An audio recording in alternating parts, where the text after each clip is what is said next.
Yo, what's up? What's up? What's going on? Jason the Tiger Osborne, what's going on? So hopefully my sound is working just fine here. It was brought to my attention by my wife yesterday that my video had absolutely no sound. I had everything on. What I failed to double check, and what I forgot to do is, so I turned off my computer from mining, because it's a fucking 3080 Ti. Who's not gonna mine on it? Come on. So I forgot to turn off the overclock on there. So what that ended up doing was that with the overclock really high on there, so I was keeping the GPU in its boost mode, and then I was undervolting it. So, with that being said, the overclocking worked great for fucking OBS and everything else. The undervolting poorly affected NVIDIA broadcast, which is what I have my sound going through. Otherwise, you would hear like all the other ambient sounds and noises in my house. So, yeah. Note to self, don't undervolt while using fucking NVIDIA broadcast. Not a good time, guys. Not a good time. So how are all of you awesome people? Don't forget to smash that Lizzie like button as you guys are sliding on in here. Yo. So, yep, Jason, I think I've got everything going. FA, thank you for making sure that the sound's working. Good looking out, good looking out. Much love, much love. What's going on, Crypto Craig? So I'll admit it. You know, yesterday I was wanting my Mountain Dew amp to be the last one. I'm gonna be honest. I'm gonna be transparent with all of my working out. I had one this morning, and I'm already planning on having one tomorrow. Actually, only because I have to get up at crack of dawn to go and go to the airport. So with getting up really early, guys, I don't drink coffee. So I'm gonna have a Mountain Dew amp tomorrow, and then after that, you know, it's like I'm only gonna utilize the amps when necessary moving forward. So I'll be using my energy drink. I'll probably get one in a week. So I'm gonna take this whole next week, no amps, 100% no amps. This morning I woke up like fucking 4:30 because my shoulder was basically rotated forward. Oh, you know it, Crypto Craig. He's like, you gonna video any at the mine while you're there? Fuck yeah, dude. I'm gonna go live while I'm there, guys. So, I mean, I've got enough followers for YouTube to allow me to stream off of my phone. So, we will be doing a live stream from the mine. I will walk around. We will have some fun. Talk about all the good stuff, guys, that we have going on. Allow everybody here to check out my the starting of me and Mikkel's facility. So, all right. With that being said, guys, I'm going to be. He's like going to start a collection of so-called non-profitable ASICs. You know, ASICs are pretty much the only thing that's profitable, depending on which ASICs. You got to get the right ASIC, and that's why you got to have that sweet Bizzity Bitcoin ASICs. As long as your electric is low, you too can mine that sweet Bizzity Bit. I mean, you can mine Bitcoin at your house. I mean, if you don't care that you're spending more in electric, it's like, right? ASICs and the right power, right? Exactly, Crypto Crack. Morning, MC with an FA. So we got a couple of people dropping those FAs. So you people are rated F for fucking awesome. Yo! And with that being said, guys, let's start pumping. Yo, today's gonna be a push day. So yeah, Let me pop this chat out onto my other screen so that I can fucking read this and not have to worry about showing screens with data on there, because now it's covered.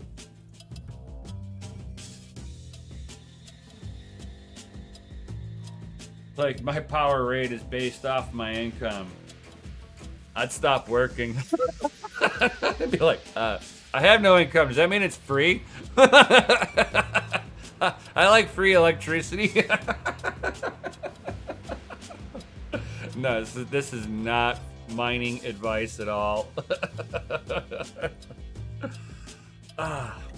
Get some hydrations in me.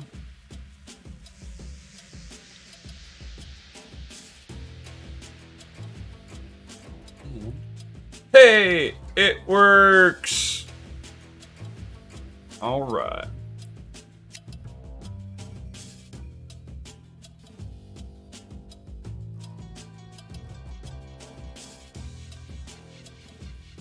Right, let's get this going. Share your. Hold on here. Kind of moving some stuff around so I can see everything that I'm doing here. Feel like it was really zoomed in. Hey, it really was zoomed in really hard. I was like, man, I got a wide angle lens on here. Why can't it? I'm like, what the hell's going on?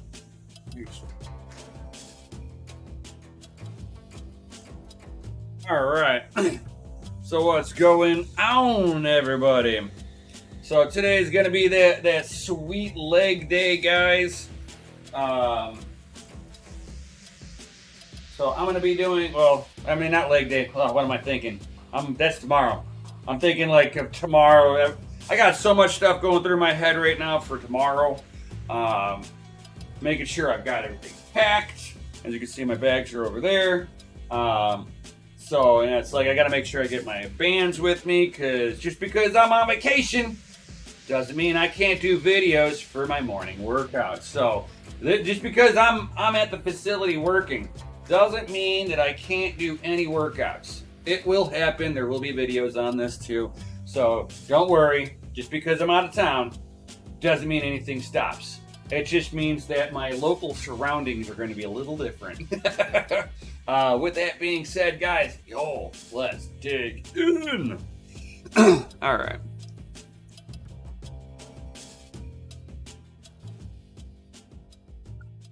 Guys, while you're sliding on in, certainly smash that lizardy like button. Subscribe if you're new here. All that good stuff. All right, so let's go ahead and start waking these muscles up. Again, I've already done my 4-mile walk. Or, actually, I'm kind of proud of myself today. I did a 1/4-mile jog. Straight jog. At least a 1/4 of a mile. 1/4 of a mile, maybe a 1/2 a mile. It was a long grip, that's all I know. And I'm not dead. My legs don't hurt, my knees don't bother me. I think I'm getting past some hurdles. I started jogging initially this morning, and something like tweaked out in my ankles, spasmed really good. And I'm like, okay, just walk it off. And I just kept on walking, and the ankle eased up a little bit, and I felt it kind of moving around really nicely. And I'm like, all right, we're gonna try this again. And oh yeah, I feel a little bit in my hip flexors, just a little bit, but that's okay.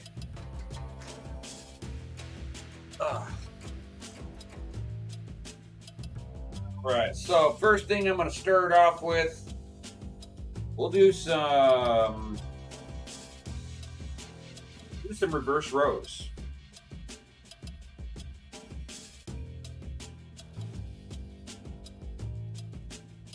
I'm going to do this progressively heavier as usual. And I'm realizing that it's awful quiet in my head. I usually got an earbud in. I'll fix that in a second.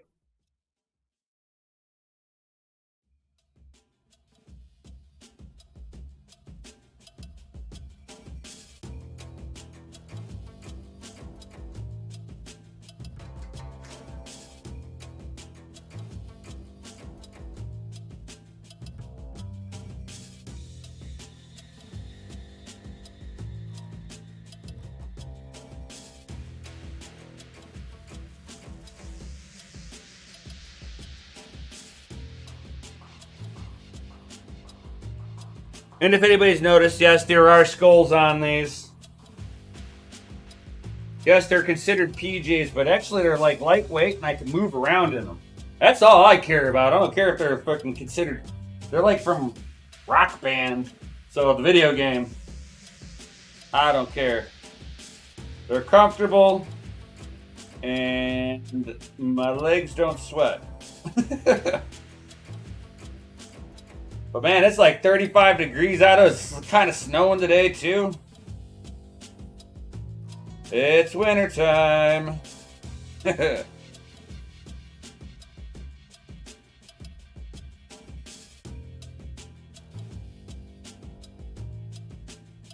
Oh.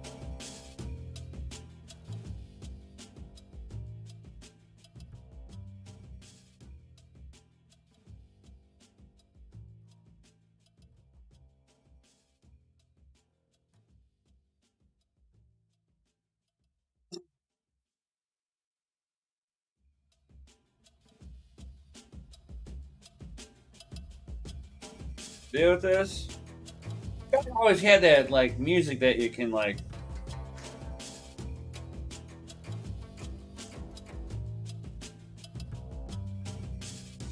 Alright, I can deal with this. As long as it stays like this now, I'm cool.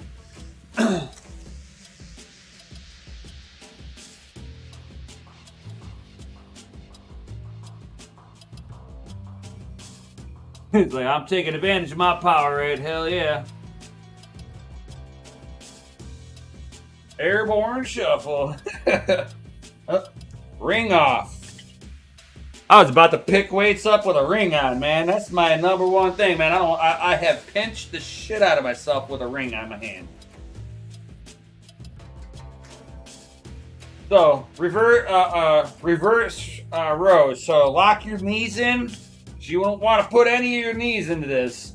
You lean forward, keep the weights close to your legs.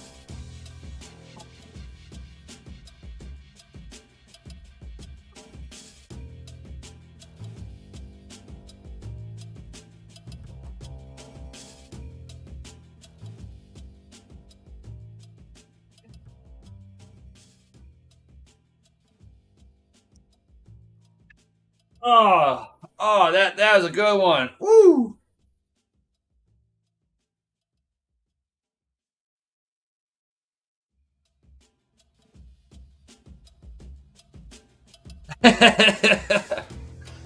You have been nicknamed Cammy. You are now known as Cammy Coin. Got Cammy Coin, and then I got Pepe Coin. I have Pepe here.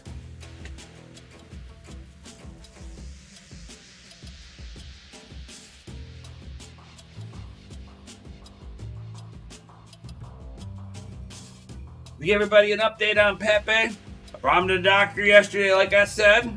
So I always know I didn't do a stream for a few different reasons, but brought him to the doctor. He's got FIV or FIB or whatever it is. It's like the cat's version of like it's almost like feline AIDS, basically, if you want to, like, for layman's terms, right? So they're fine. Their mother got it. It's usually something you see from like stray animals. They call it the fighting disease, because it's done through bites, right? So they're born with it. She doesn't seem to have any kind of symptoms of it, which that means she probably has, her body's fought it off. Pepe's got, I think it's called granuloma. And basically, every so often, it's like an allergic reaction for whatever reason. And he gets these, like, the corner of his mouth just kind of swells up and gets infected from time to time. And then he'll start sitting there itching at it, fidgeting with it, because it's a skin irritation at the end of the day. So he got really bad, and then on top of that, add some fleas onto it. Yeah, good times. So he was absolutely miserable. So brought him there. They gave him some antibiotics and gave him some stuff so he would stop being all itchy. And he's like back to his old self. You can see his like the swelling and everything starting to go down because he's not fidgeting with his mouth all the time. Ugh. Like, oh man, I'll pray for the Pepe. So I mean, he's all good, man. It's like they're rescue Pepe and Cammy are rescue cats. So yeah, I mean, the most lovable cats in the world. I'm just saying, they're cute as fuck. Except when they want to try jumping on my fucking back, and then that's like, hey, no, you're not cute anymore when you do that.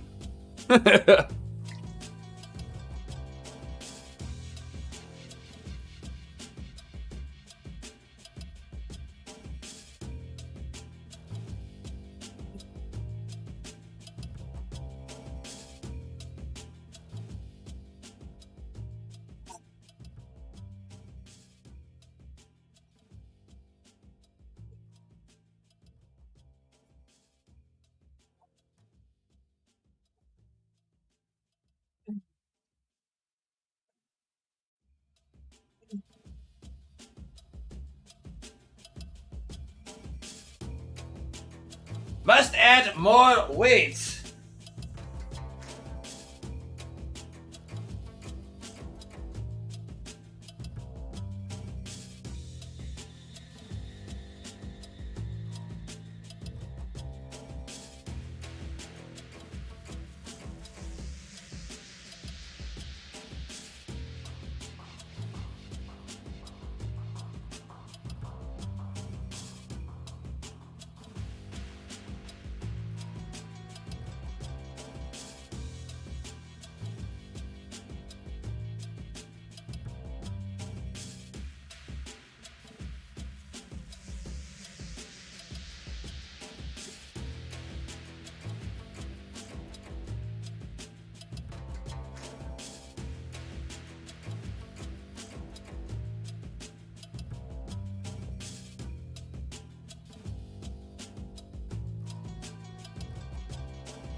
Ooh, excuse me.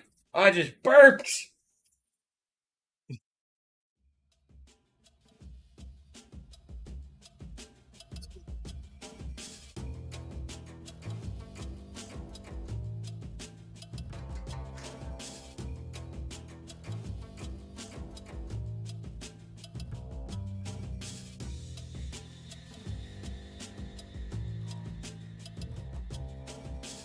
Ooh.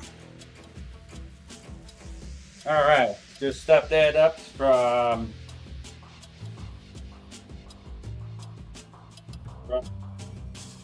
18 to 28.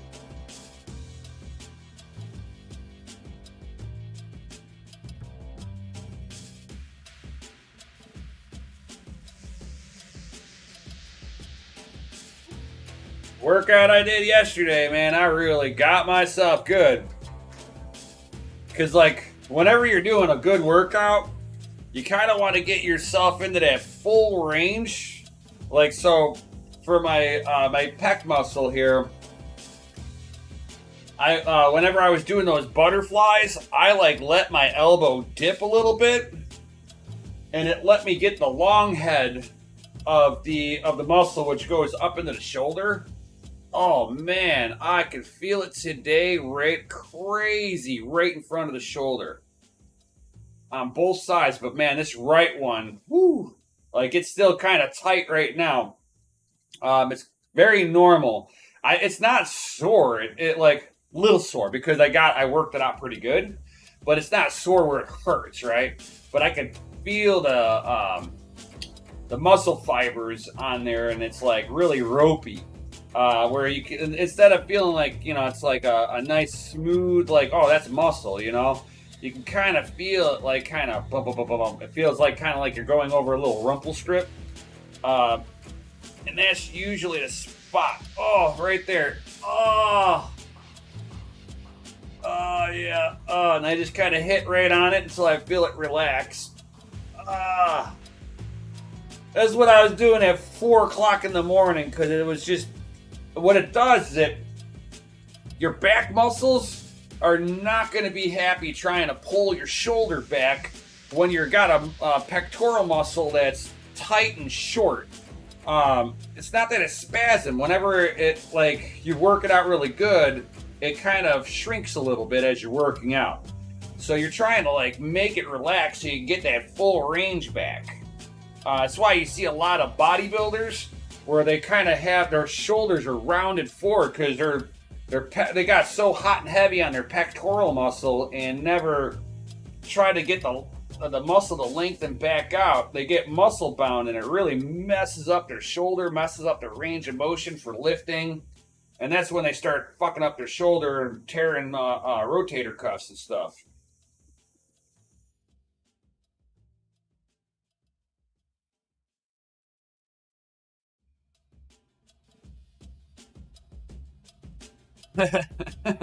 Nemesis needs a power message.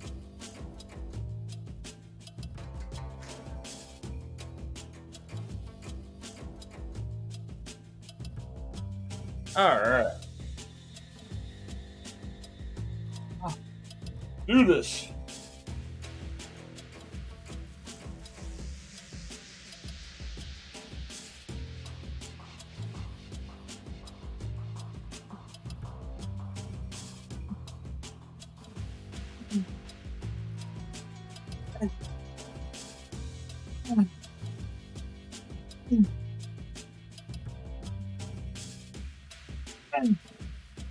Oh. Woo!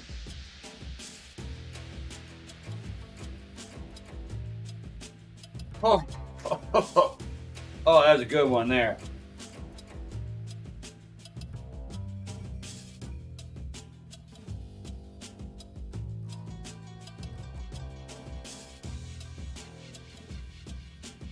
But yeah, if you guys get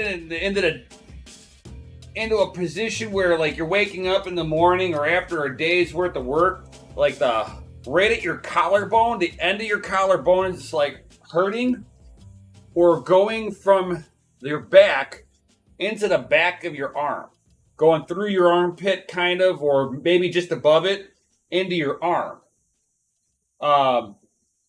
These are symptoms that I have, and it's showing that I'm bound up on my pectoral muscle, and I've got nothing that wants to, I don't have enough muscle mass in the back to overcome that and bring my shoulders back.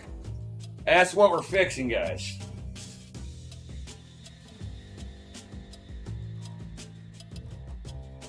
Kind of want to hit it a little harder today because I'm like, I'm not going to have my dumbbells with me. I can't travel with fucking dumbbells.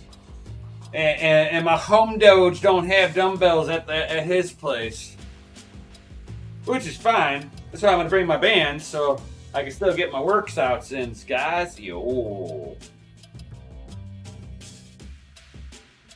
Like, I will make do with what I have, guys. Yes.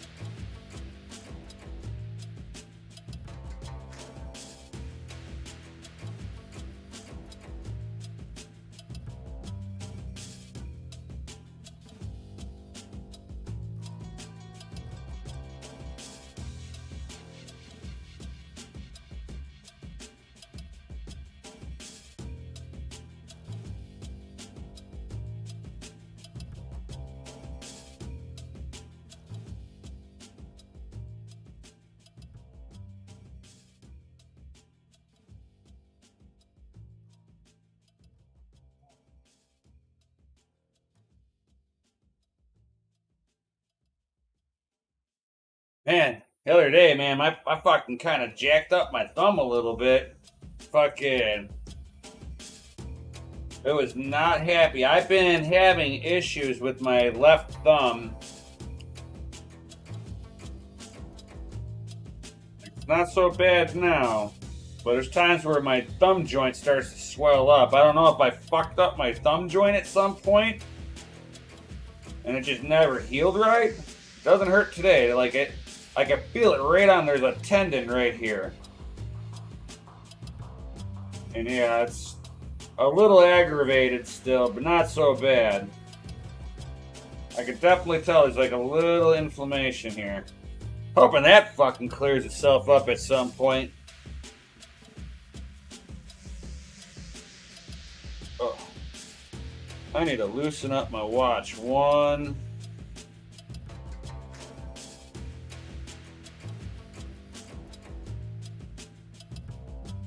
Oh.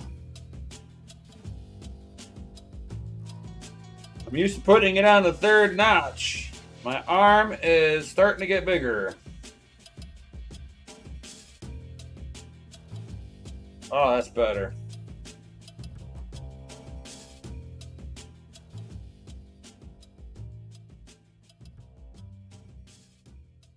That's better. Ah, it feels like my arms breathe a little bit here. All right, let's do one more set here, guys. Yo.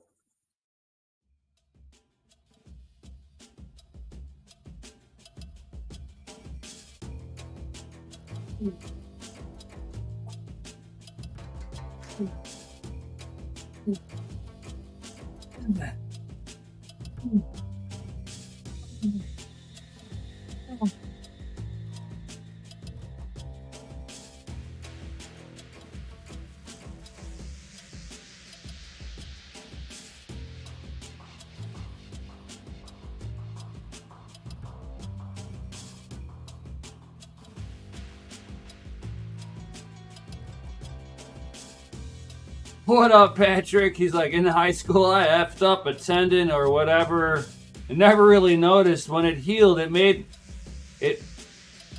When it healed, it made it so that my thumb doesn't operate as normal. Hard to describe, but it's the little quirks in life. Yeah, truth. Truth, my man. That is truth.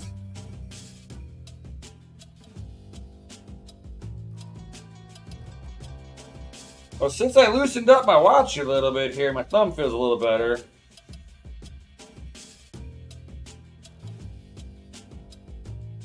Maybe it's I've been wearing my watch too tight this whole time. In denial that my wrist is bigger than what it used to be.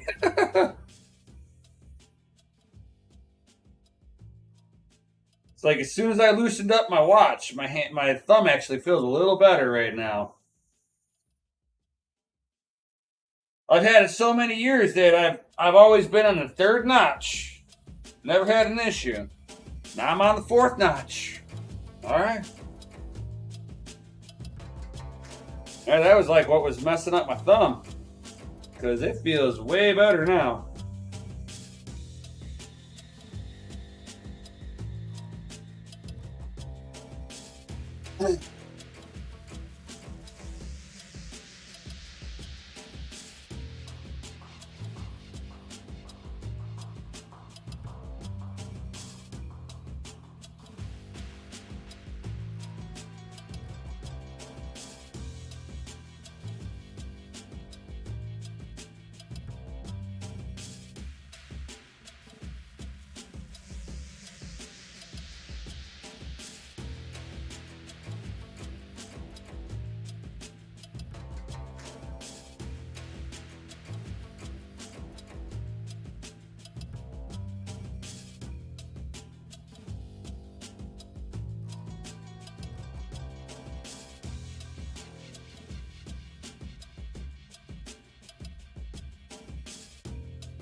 A little swollen, but not bad now.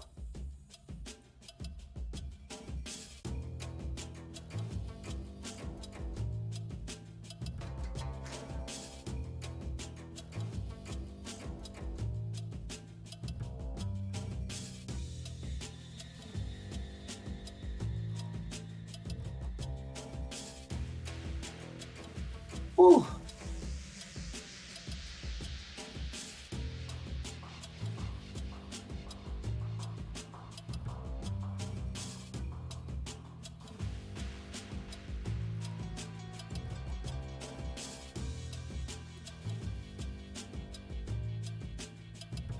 Whew.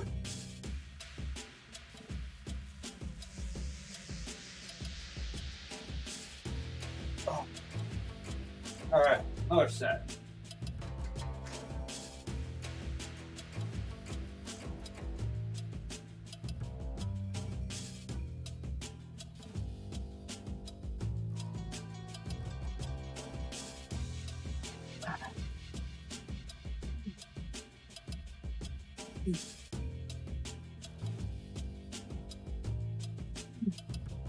Woo!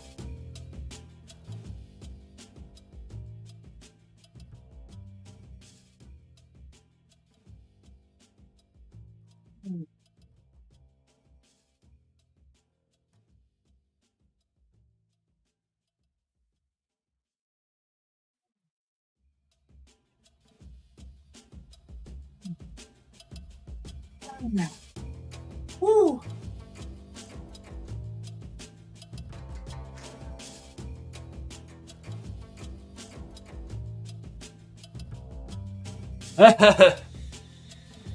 No, Patrick, it's not that time goes faster. You found more garbage to fill up your precious time. Oh, better way to look at it. Trim the fucking garbage out of your day and you'll see how much time you gain back. Yo! I gained so much time in my life by not watching that. That TV hasn't been on in about 5 years. I think we've turned it on. Well, hold up. There's been a couple of movies we watched on it in 5 years. I mean, it's stupid shit like this. This thing, they call it television programming. Because it programs you to sit your ass there and consume. Stop being a consumer if that's what you do. People be surprised at how much you sit there and can maximize your day by just cutting out stupid shit that is a time drain. Split your days up. Best thing that I've heard. Okay?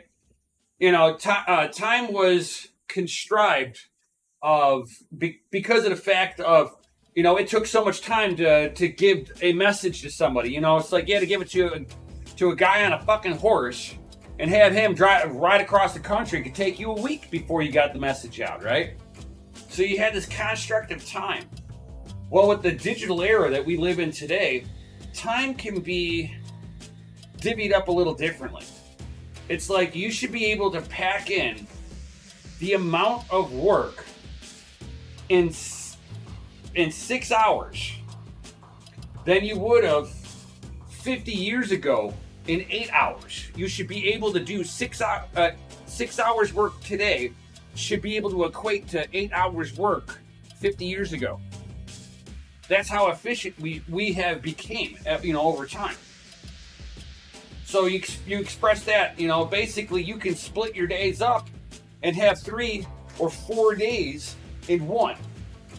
And if you think about it that way, even if you were to say, hey, I've got my morning and I got my afternoon, that's day 1 and day 2, right? How are you going to maximize each day? If you look at each day as 2 days, you now have, you know, over 600 days in a year. What the fuck are you going to do with it? Yo.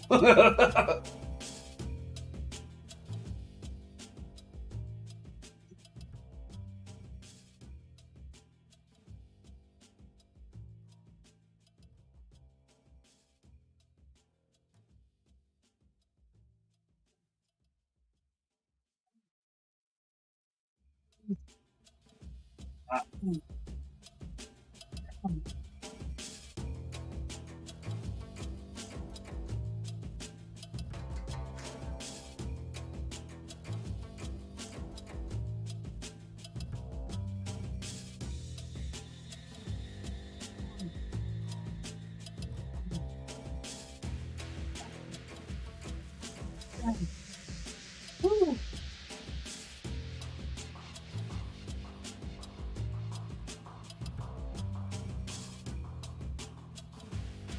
Fuck yeah. You should only sleep what you need. Don't sleep deprive yourself because then the mind doesn't function as sharp.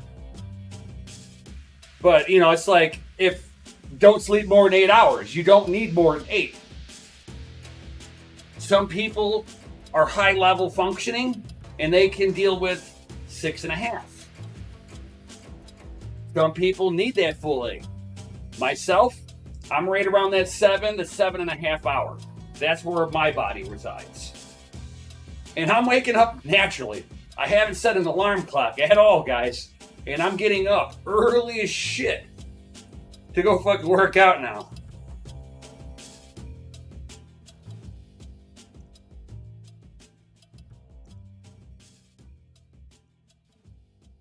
Like I haven't watched cable in a long ass time. 4 hours is about my average, maybe 6 once a week. I mean, if you're not always groggy and not always tired, then cool. You're one of those high functioning people. But I wouldn't say you need to force yourself into that cycle. I would say because like you're trying to get REM sleep because that as soon as you enter actual REM sleep, that's when your body starts repairing itself. Is during that REM sleep. So you need to actively get into good REM sleep. So not only is your mind rested, but your body is rejuvenated. Your body needs something like 45 minutes of true deep REM sleep.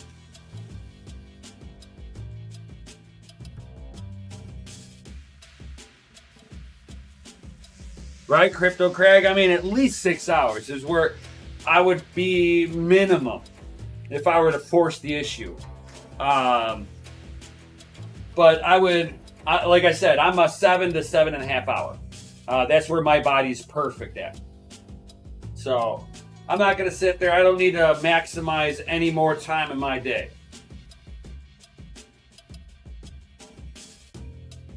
All right, so since I can't do good pull downs, I figured out a different way to do a pull down.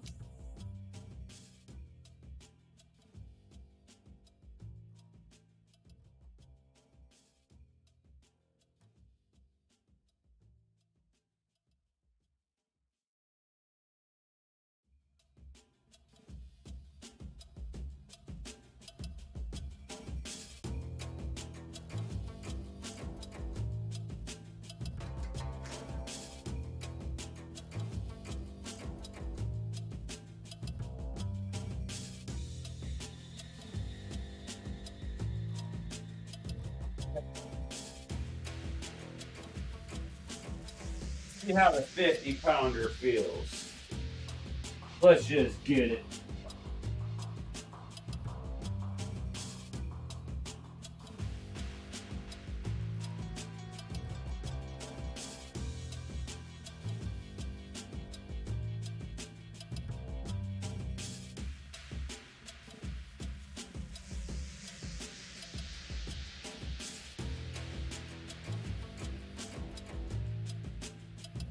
I'm not even sure how I want to grab this.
It was good to see a Family Mine update from Mikel looking good. I know, right? Yo.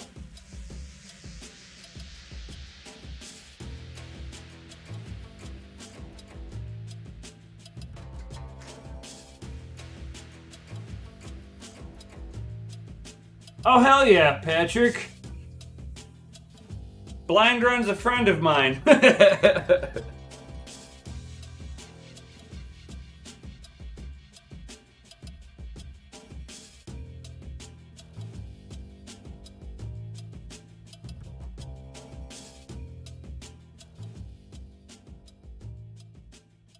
Like, Son of a Tech, he's good people. He's good peeps. I just wouldn't want to deal with the Texas hot air that he deals with during the summertime.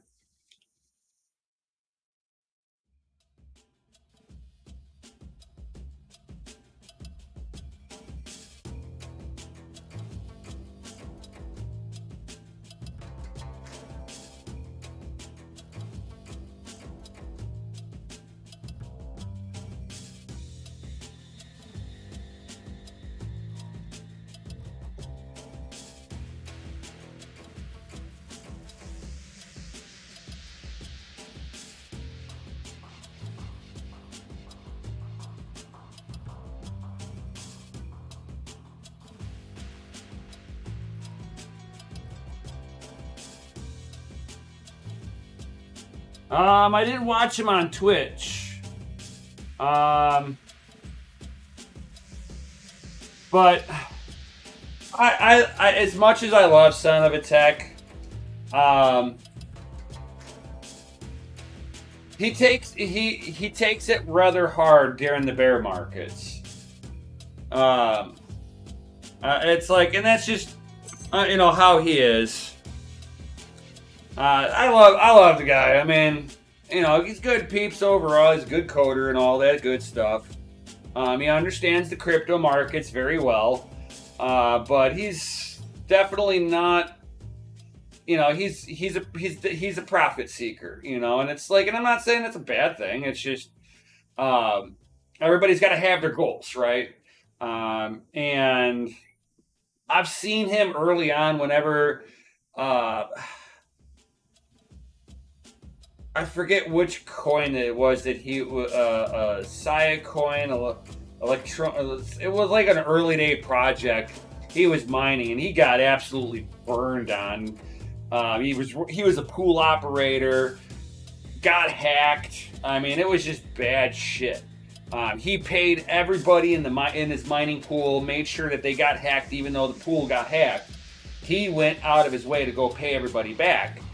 And, he went dark after that because it hit him, I love him, though.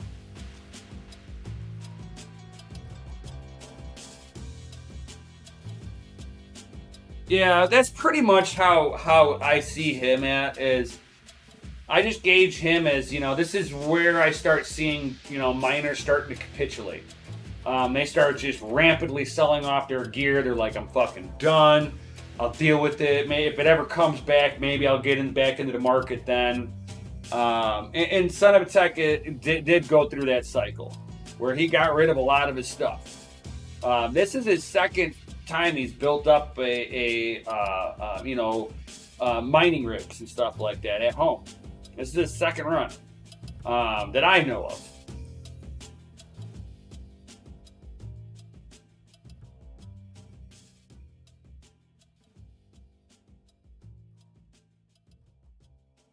Yeah. Yep, you can tell where people are. It's like, I'm not deleting my account from here. No, fuck that. I built up a great community with all of you people. Not going to do that. So that's why I'm trying to not, with some of the stuff that I've been bringing into my channel. As you see that I'm not 100% mining focused in this channel now. But I'm doing hardware lookovers. I'm doing market fundamentals. Working out now. Just trying to break up some of this stuff so people aren't so hyper focusing on the crypto market at this point. Stop fucking hyper focusing. And you know, it's like at the end of the day, we're investors. We are investing into our future. So with that being said, if you're in the mindset that you're investing for the future and you're always looking forward, whatever direction you're pointing is the direction you're gonna go. So, you know, pick a direction and fucking crush it. You know, don't worry about where the market goes if you still believe in everything that's there. It just means you're not going to be living off of it anytime soon. You know, if that was a goal of yours, is to be, you know, having a big mining facility and being able to, you know, it's like it might not be in everybody's cards. So that's some of the reasons why I'm taking, you know, some of the things that I've put forward, a lot of the sacrifices I've done, putting the mining facility together, so that I can host your guys' stuff too.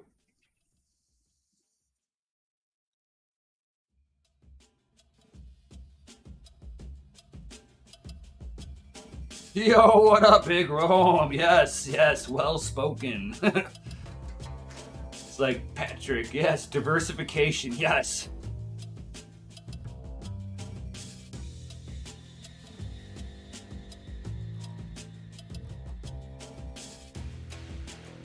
Yeah, I mean, this is a time where you play with the projects because it's fucking cheap.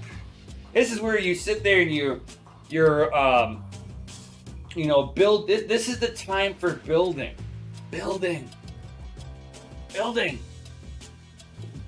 Us builders. This is the market we look for. This is where wealth is captured. This is the time where you start looking at the capturing, you know, your particular honeypot. Market's fucking shit itself. Time to build, time to grind.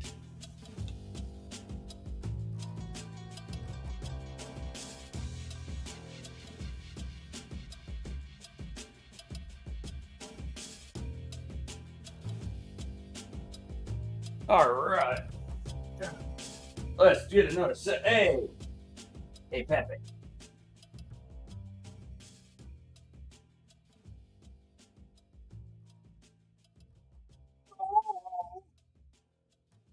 Complaining little cat.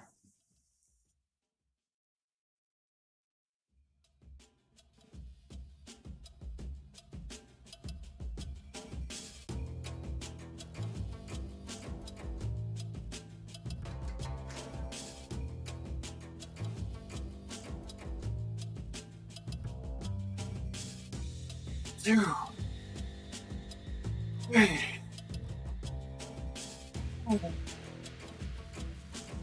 Come on. Next. Come on.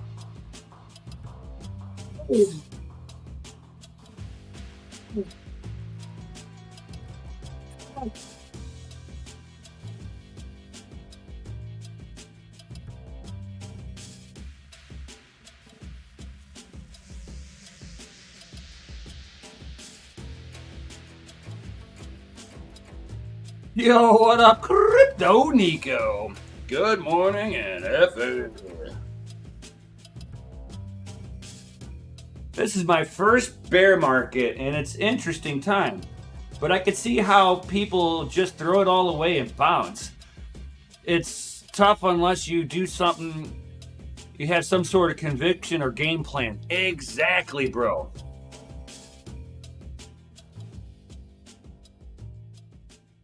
It's like after the yes, all you people are rated F for fucking awesome. Yo.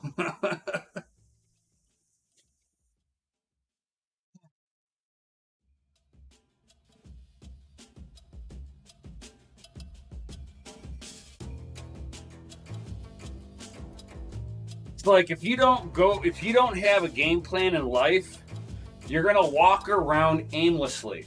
And when you walk around aimlessly, other people will choose the direction that you fucking go. There are two people in life. There are people who follow and people who make their own fucking path. You know? Either you're going to walk in a cleared path that somebody else has already carved out, which is fine. People do that. People choose to do that. They don't have the strength in them to cut down the fucking weeds to make their own path. But make your own path. Make it small. Make it yours. Eventually, your path will become a highway, and other people will have to walk your path to go down your road. And that's the direction that you want people to be. Right now, people tell you, go to school. Well, that's somebody else's path. Go to college. That's somebody else's path. Go get a job. That's directly on somebody else's path.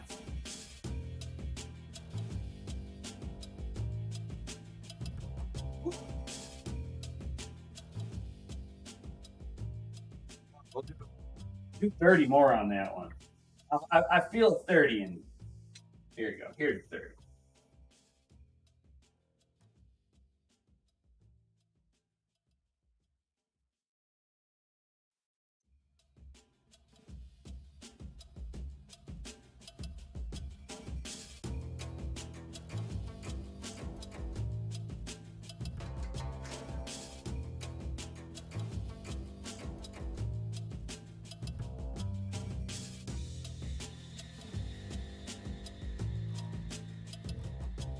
I know, it's like I do 4 miles with like motivational speeches going off in my head, and let me tell you, you got a 45-minute to an hour-long walk or jog, right? Depending on how you want to do it, right? And you listen to a lot of motivational stuff go through your head, and it kind of like pounds some ideas into your head. I mean, literally pounds them in.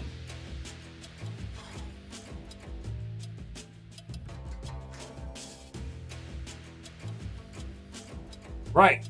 Exactly.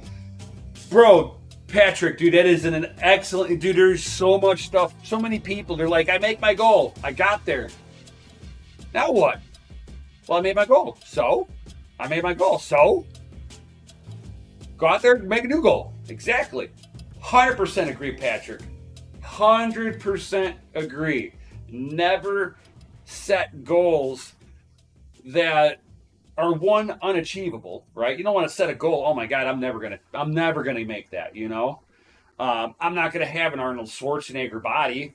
I know that. I'm not gonna put the dedication in to have an Arnold Schwarzenegger body, but I could set a better goal, which is joint health. I'm tired of my shoulder hurting. That's a fucking achievable goal, and subsequently me strengthening my shoulders, I'm gonna look good after it. I'm gonna be healthy after it. It's like it's a secondary cause of me going after my first goal.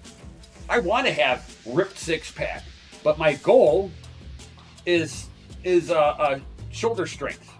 So I'll get my shoulder strength going, and eventually I'll get a 6-pack abs. I know my 6-pack ab will take me a little bit longer to get than me getting my shoulder fixed, because inside of a couple of months, my shoulders are already feeling better. My upper back is already feeling better.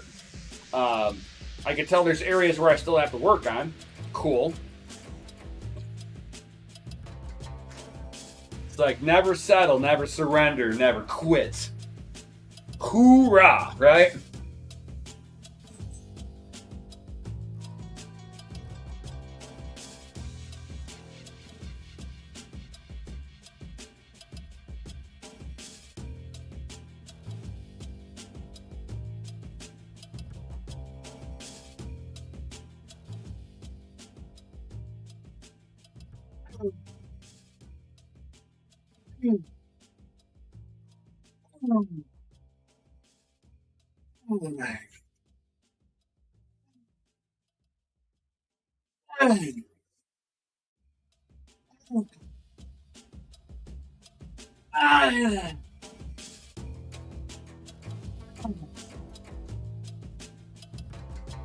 Oh. 130-pound pull downs. That's a record for me in the last couple of decades.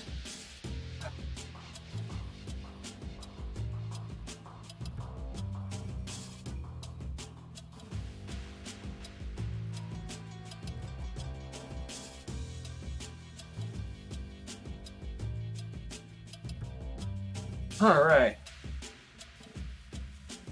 Let's do some curls. Ugh. Lighten this up just a little bit.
Woo.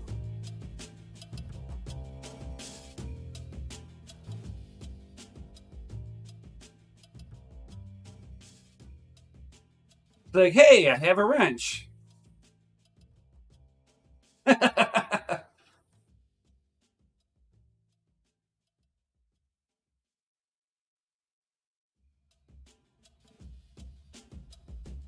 Oh, all right, Rand. I'll call you whenever I'm done. Yeah, we all hate dealing with rent with insurance people suck.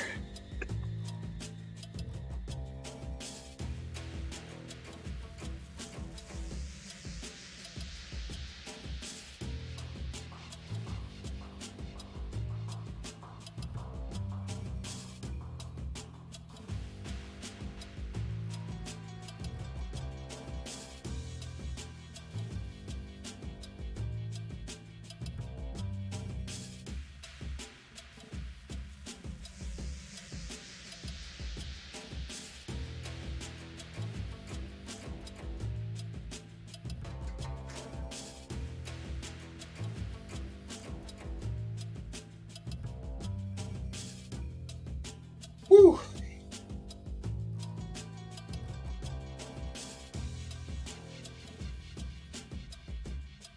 Starting to slim down.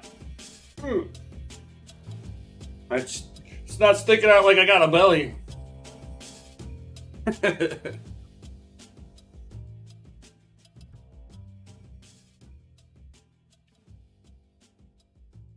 Whew.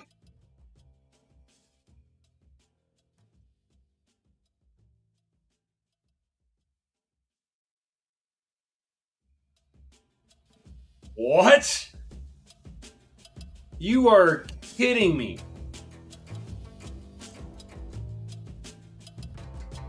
Since when? Holy cow! I'd have a lot of choice words for them going. When was that authorized? I've only had. It's like, wow.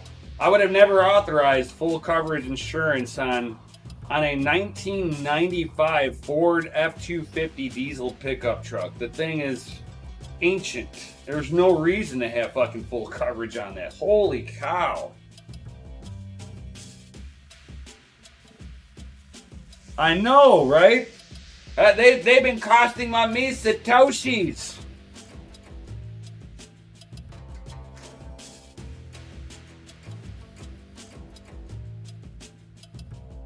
Like, how the hell did that get authorized? And what? That kicked in this year?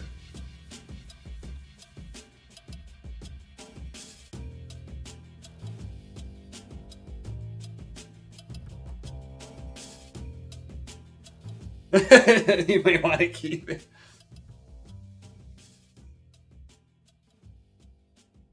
That's what I would like to know is when did the policy get changed?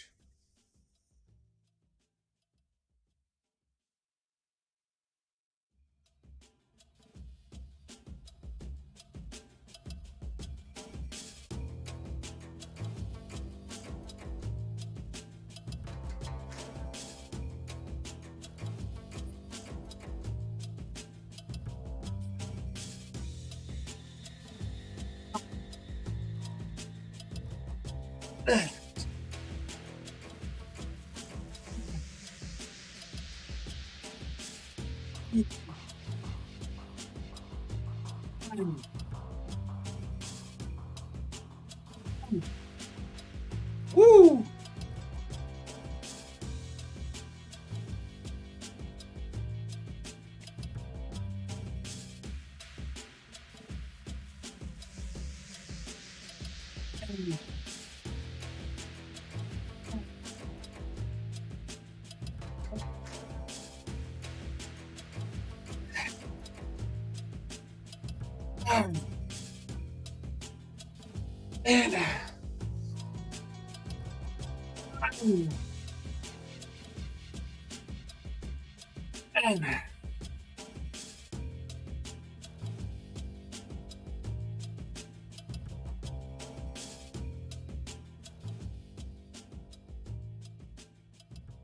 Yeah, exactly.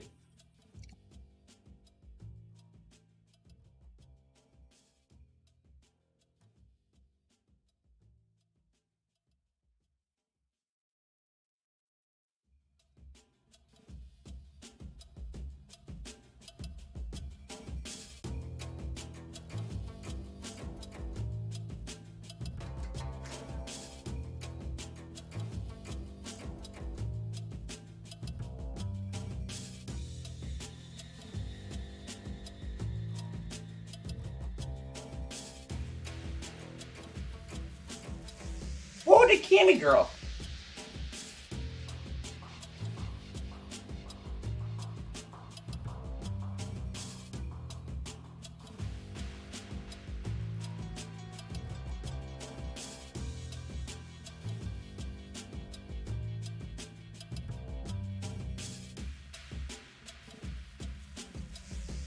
Oh, the Cammy girl.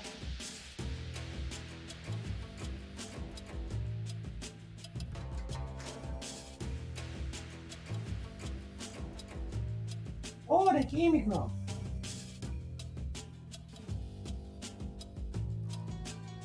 Purr, purr, purr.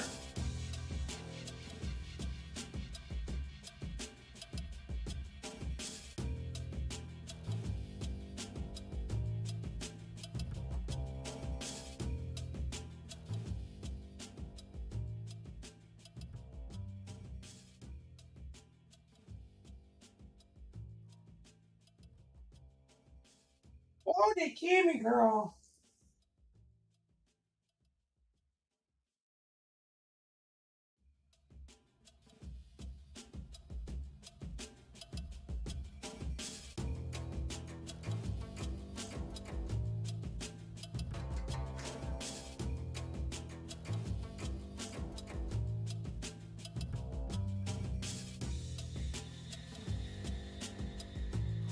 This is Cammy break. Oh. Oh. Yeah. She is so cool. Oh, the Cammy. It's your turn. Do something cool.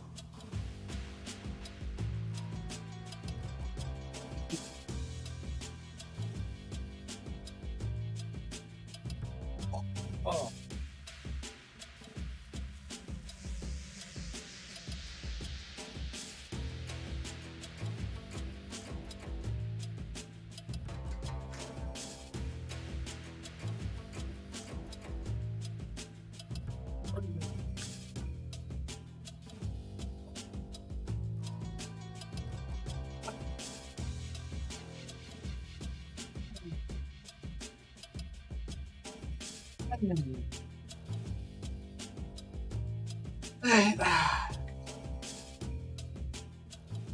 Nine,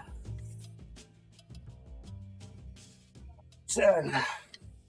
Woo.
Nine.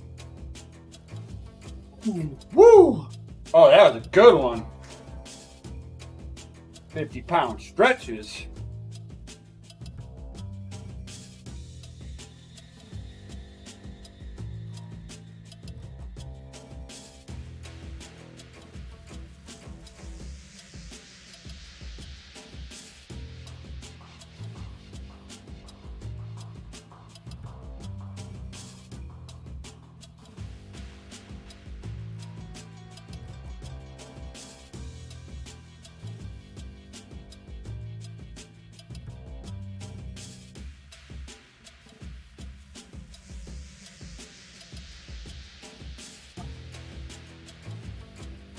Got that panda juice, guys. It's actually like Relive stuff, so it's got like vitamins and shit like that, a little bit of caffeine.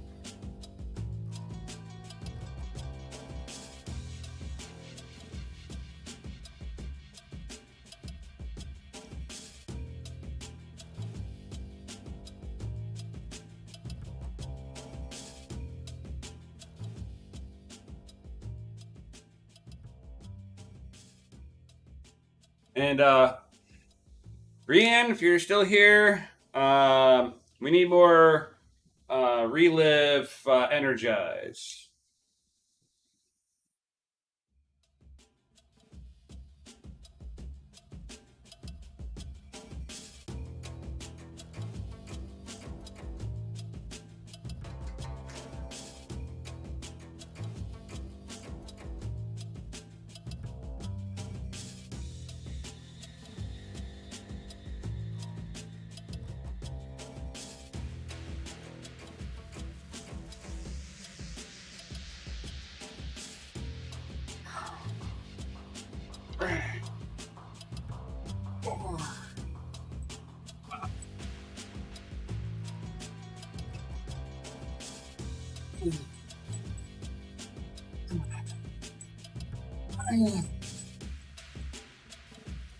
Woo! Oh, that's a new one. Oh, that gets you in a whole new way. Feel it in the rotator cuff. Feel it in the lats and the delts. Oh, feel that kind of everywhere.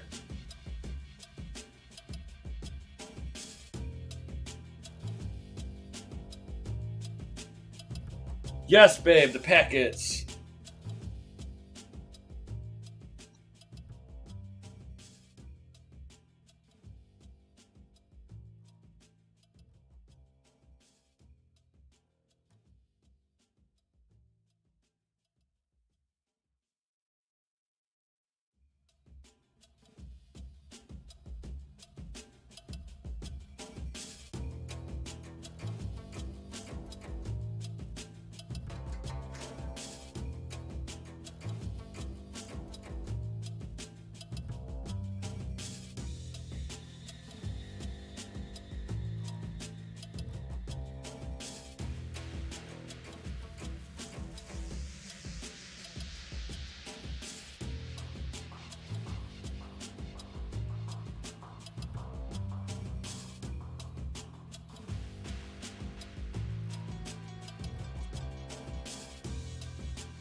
Woo!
Okay, so I was doing a little research on it. So you don't want to let your elbow fall really tight to you whenever you're doing. So you kind of want to, so that your shoulder stays squared, and you kind of pull like that. Otherwise, you start getting a rotation in your shoulder, and you can actually impinge some shit in your shoulder.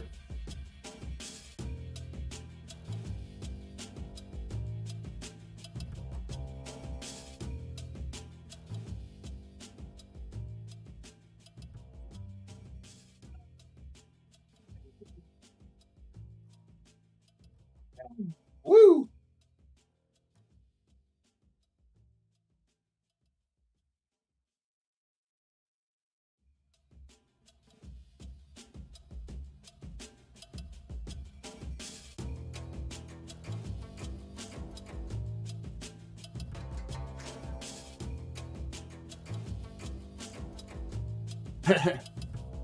Yeah, it should. Yeah, get some air in there.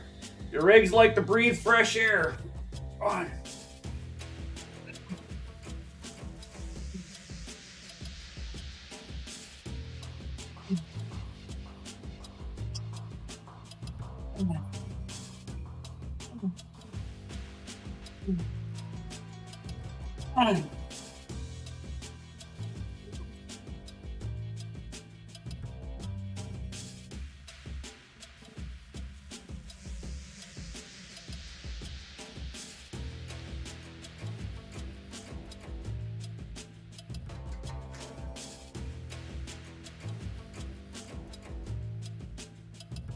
Yeah, get some like holes in there and get some like some good. You can get either Delta fans and put those into the holes so you can use the holes as your exhaust. It's better to have negative pressure in the area where you're trying to cool. I know there's people who will argue the other way, going, "Oh, you want to blow into it," and it's like I could sit there and smack out some science on why people are incorrect when they think they need a vacuum, or where they need positive pressure into it. There are situations where positive ventilation is required, but typically speaking, mulling will benefit more from a vacuum than blowing. Now, in a computer case, it's a little different because depending on your orientation, if you've only got so many fans, you might just move it like it's an ASIC. You know, have some fans pointed out, have some fans pointed in, and you have this real nice jet stream of airflow, right? But typically speaking, whenever you pull something into a vacuum, high pressure will go to low pressure. And during that exchange of going from high pressure to low pressure, it gives up energy to do so. And when it gives up energy, it drops temperature naturally. And the airflow is more predictable. You don't have to worry about fan turbulence and eddies and stuff like that, eddies in the air. Where you could actually, if I were to put like a smoke screen on there, you would actually watch the smoke kind of swirl as it comes away from the blade. And you don't get that when it's all in a vacuum. Wind tunnels are typically pulling vacuum because the air is more predictable. Just saying. A little science, guys, a little science.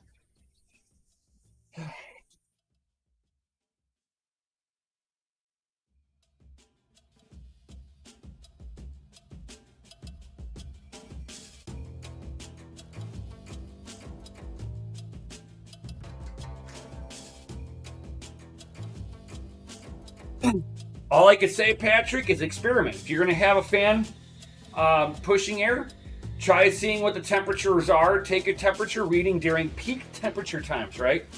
And have the fans orientated one way for that day, right?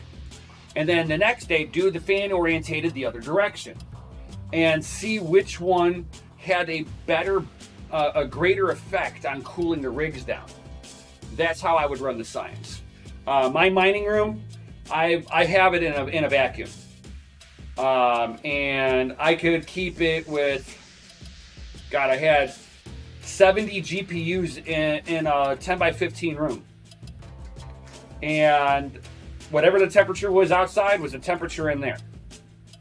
So that was my experiment. I tried them in blowing, cross venting, cross drafting across it. I've tried.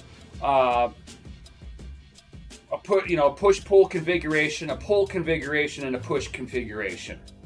And I found that pulling that hot air out was fucking way simpler of an idea than trying to push it out. The only thing I can think of is it's just more predictable. But experiment. Always experiment. Don't trust, verify.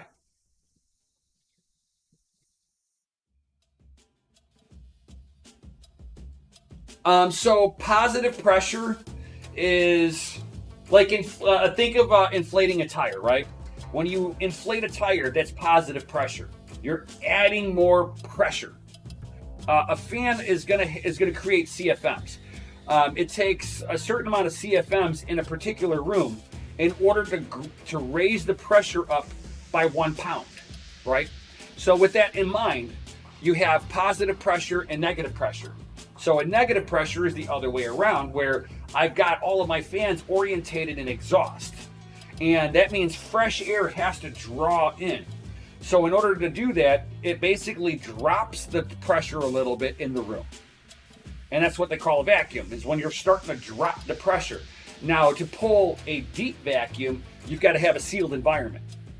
Since we're not looking for a sealed environment, we're trying to encourage the movement of air, right?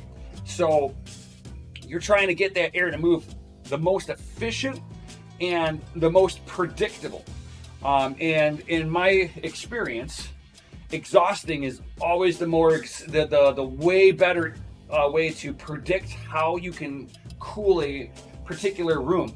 How you can orientate, you can put a divider in there and kick the air in a particular direction. It's like it's like a boat, like a boat fin. You could sit there and orientate it and actually push the air exactly where you want it. There are many experiments that I've done pushing and pulling with the airflow.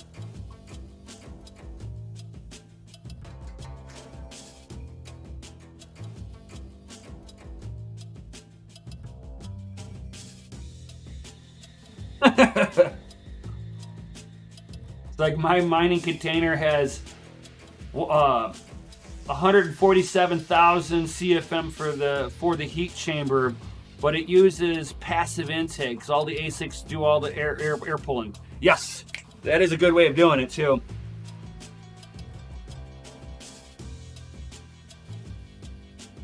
Correct, Patrick. Now you get it. Now you get it.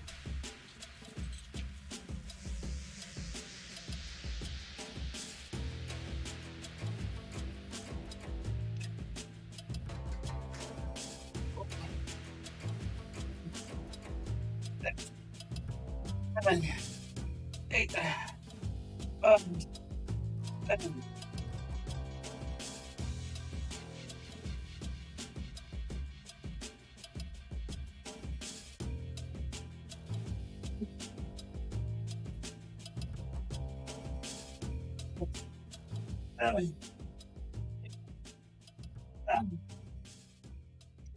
Woo!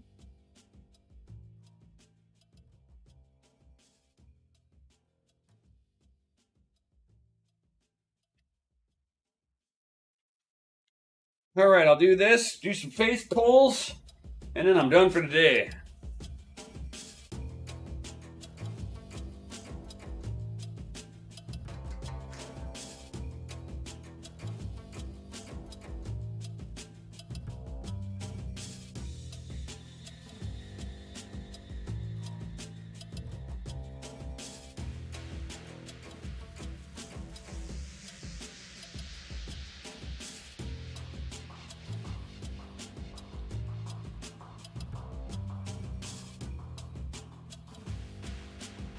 Yo, what up, Vincent?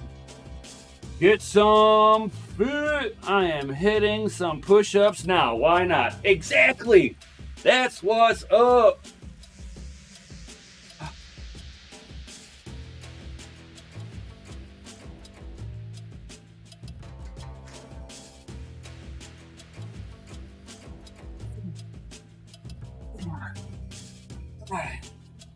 Max.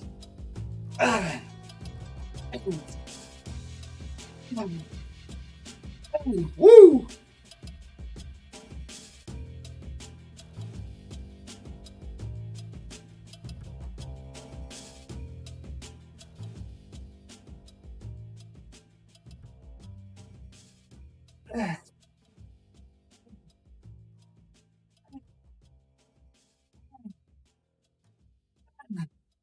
Woo! Oh. Oh. Woo.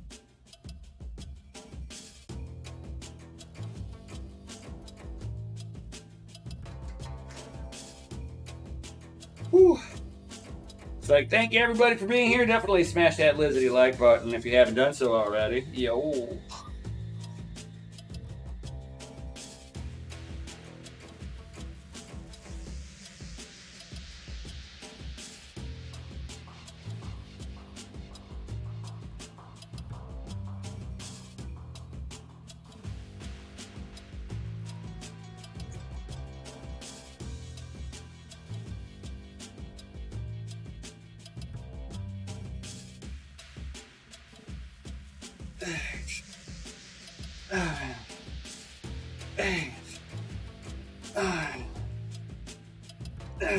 Woo.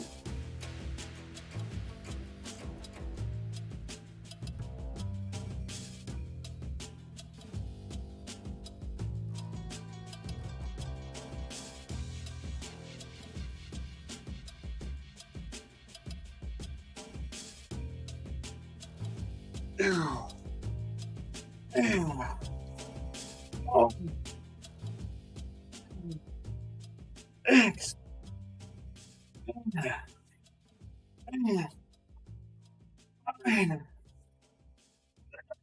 Holy cow, that's a good one. Oh, get a little rotation at that too. Oh, let your thumbs do the pointing when you're doing this. Just kind of point out, let it just do it. Falls right in. It's actually a natural motion. This will help stop your shoulders from leaning forward and rounding out. This helps with posture. Like I said, I'm going to hit it hard with my shoulders. I am tired of fucking waking up with my shoulders just feeling like I'm like been sleeping all night like this. Like I'm an old man. It's like, no, I'm done with that.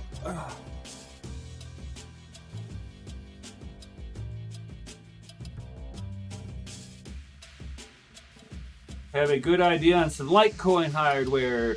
Any idea if there will be a hardware drop that will make this gen? I mean, you got the for Litecoin. I mean, you got the L7. That thing's a pretty good behemoth.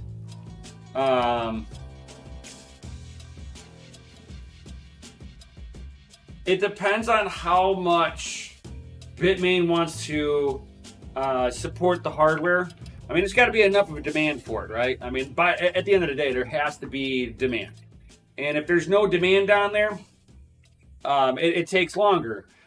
We've got all the mini Doge stuff, but you know that stuff's like what, making a penny, 5 cents a day now for the relative hardware because the L7s are coming out. And as those L7s get implemented, we're going to have higher and higher hash rates.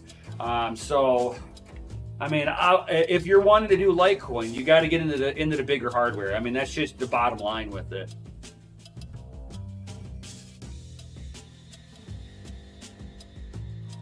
Yeah, I mean, exactly. I mean, unless there's like this huge demand for it, nobody's gonna create new hardware for it.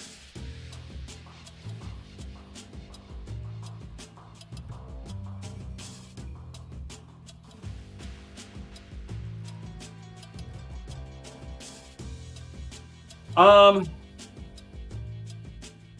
that's the problem with ASICs. So I always I'm being a drag racer, right? So I love racing. I always analyze this like racing.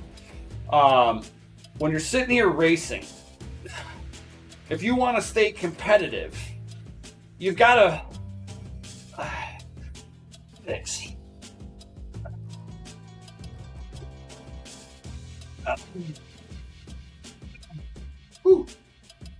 If you want to stay competitive, you've got to constantly be improving your engine, right? You got to go faster and faster and faster. That's the name of racing. Mining's no different. So not always is it, oh man, the L7 is no longer profitable. It's only unprofitable because you've only got one. It's a pure numbers game. At a certain point, the power doesn't scale with the miner. So as you implement more and more and more and more, you are predictably getting more and more market share. Unfortunately, ASICs are big boy games. You know, that's like me with my 84 Z28 trying to get into top fuel with an alcohol engine or methanol. It's not going to happen. I'm not geared up to go to top fuel. Top fuel I'd get to 60 foot and they would be passing the fucking finish line. It's like that's where that little breaking point between the home miner and the industrial miner. The industrial miner has more availability of power, has more space for this, has better cooling solution. And because he's utilizing industrial power, he gets a way better rate than you can. I mean, imagine getting 3.5 cents a kilowatt hour. That's what it takes in order to get into the ASIC game. 3 cents a kilowatt hour or cheaper. Anything above 6 cents right now in ASIC mining, and you're not making the whole. If you are making anything, it is pennies, pennies.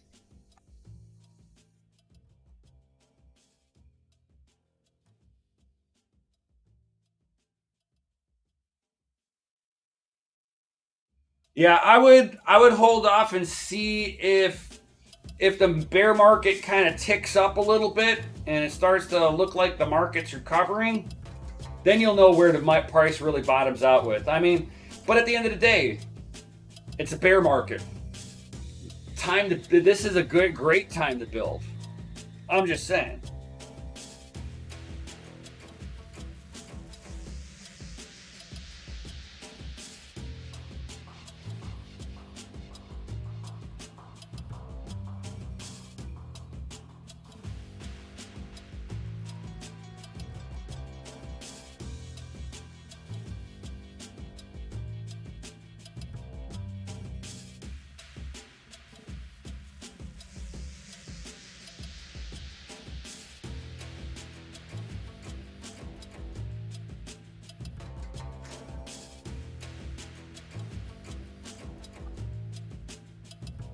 Pepe, you are way too trusting.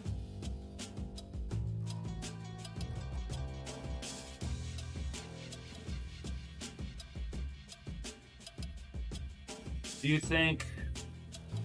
I think you are very right. Thanks for the insight. A6 do bump out the little guy. It really makes a big infrastructure. Yeah, it's a numbers game. Realistically, at the end of the day, treat it like a business. It's a numbers game. So the reason that I started off GPU mining is that eventually I knew I was going to make the crossover and be a Bitcoin miner. I had this as my goal, right? So I've never been shy to sit there and not say it.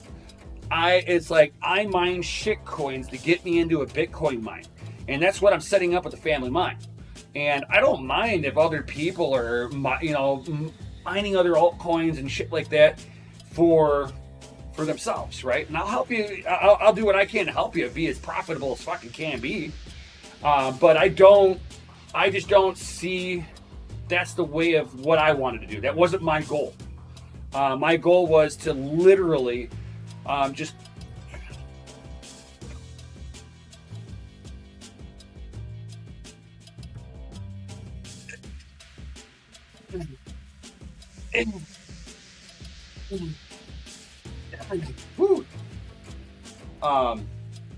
but my goal was always to be a Bitcoin miner. So with that being said, I took the path of least resistance. How can I go from my room to a facility? And it took a few years to get there. A little bit better with price action from where we're at now. I started with the price at 3,200 per Bitcoin and built up to here. So I had a little better momentum behind me because of when I started. But it's not like if you guys want to get to that point too, it doesn't mean you can't. It might just take you a little bit longer. But you'd have to, it's like I suffered through it. I watched it to where I was making,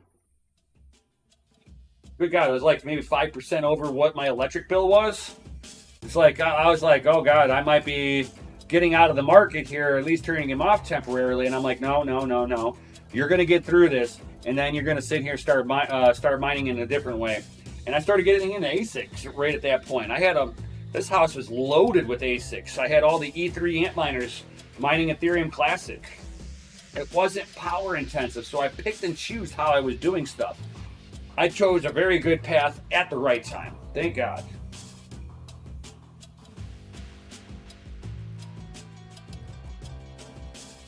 Like I looked around far and wide in Massachusetts, and the best price I could find was Patrick. The Family Mine LLC can offer you between 8 and 9 cents a kilowatt hour. I promise you.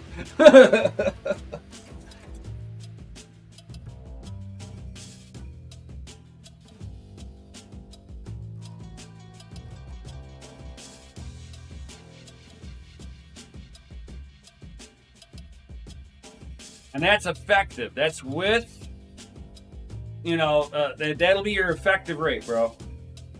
I'm just saying.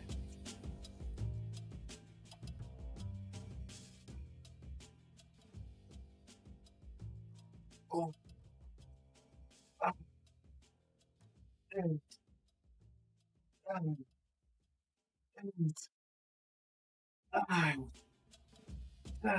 Woo.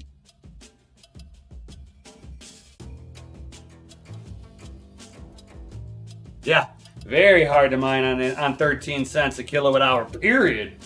I don't care if you're GPU mining.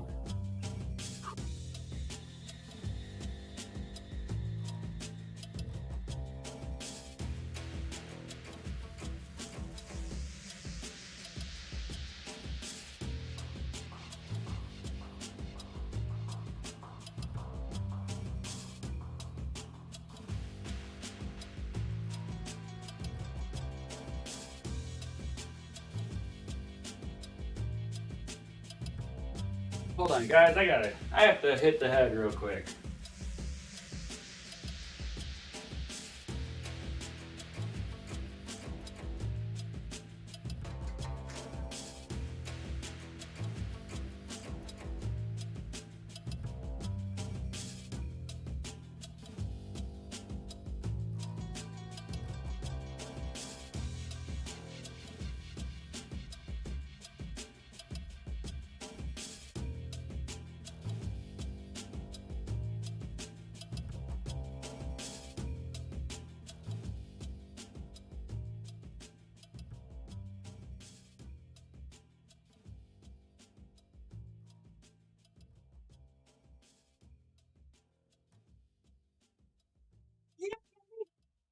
Oh, the Cammy girl. Oh, the Pepe. Oh.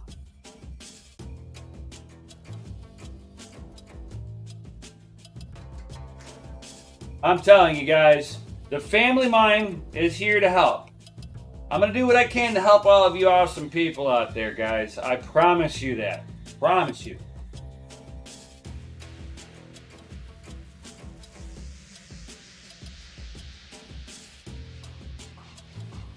It's basically gonna be my thing that I'm gonna do for this community, right? It's a mindset of mine. So I find that if I want to sit there and influence positive change, I'm gonna be the change that's gonna create that positivity, right, guys? So with that being said, it's like with all the hosting that we're gonna be doing over at the Family Mine, basically we're gonna be helping all of you guys out. And then your guys are going to be back into profitability before a lot of other home miners. Imagine being back into profitability a month or two before home miners. I'm just saying, that is not that that's how it's going to be, but that's the potential, right? The potential of it.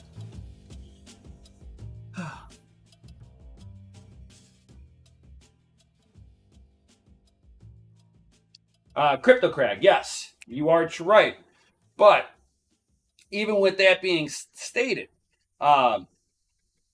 if you can get, it's like it's not always about being back into profitability instantaneously. You go host with somebody, it's like you ain't gonna get that unless it's your industrial power. You're not gonna get that. And it's like CryptoCrag, you know this. I mean, like it's like I'm not preaching to you on this one. This is for anybody who doesn't understand what he's talking about here. But it's like everybody's going to have to play this chess game of when are you going to expect a rate of return, right? Something that resembles a profit margin. It's going to, very well depend. So let's say 8 cents a kilowatt hour, right? So from 8 cents a kilowatt hour, let's say, well, right now we're really close already to, with the market kind of stabilizing out. The market is now going to be, as time progresses on, there are going to be more and more miners going to drop off, right? This is a gimme. This is a gimme.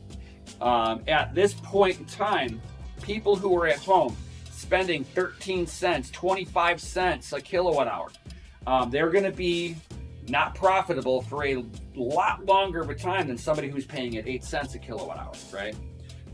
So, between 8 and 9 cents a kilowatt hour, I think that puts people back into alignment that they're going to see a rate of return a lot faster than they would see otherwise. I would say safely that you would be looking at least a month and a half of profit before the rest of the home miners will be back into profit. So that's the chess game. I mean, that I be playing. That's me. And that's it's like, and that's basically exactly what I'm doing too. I'm moving all of my stuff's already at the facility. I'm running over there. I'm paying way more over at the facility right now because I've got to get the load average to drop so that I can fulfill the contract agreement. So we should be there come next month, and then I'll be exactly where I want to be. But I will tell you, I have bled thousands of dollars. Like, I've got no savings, guys. Like, my margins are butter thin right now. When the power drops to where it needs to be, then I start I could take a deep sigh because it's not going to cost me any money. That's where I want to get the facility at, where it's just not costing me money to run. That's still not really profitable either, guys. So let me tell you that right now. That still doesn't even resemble profits. I'm just looking at trying to get to a point where my pockets aren't being bled out into the company. And I have bled almost every dime I have. I'm hustling just to feed the fucking facility at this point.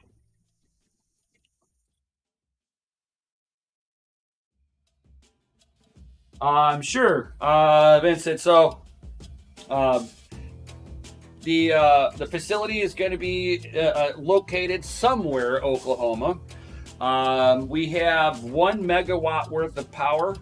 I've got to, of course, in order to really tap into the 1 megawatt worth of power that we have there, I've got to bring in some transformers. So I've got a DCA into that dollar cost average for anybody who doesn't know. So slowly bring in a transformer here and there. Until I've got enough build out for the full 1 megawatt worth of power. It's like over a 3,000 square foot warehouse that I'm leasing right now. Landlord's fucking cool as shit.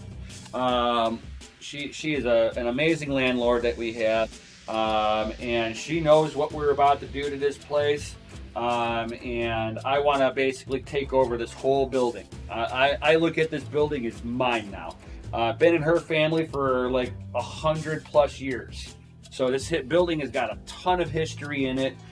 This building, has been a cornerstone of the city for over 100 years.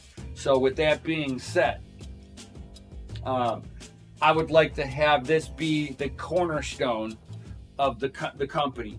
The actual landmark of where the family mine begins. We are setting up.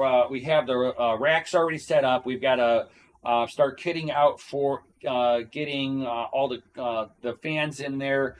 We're putting in 6,600 CFM fans in there. I've got 2 of them in already, so we've already got 1,200.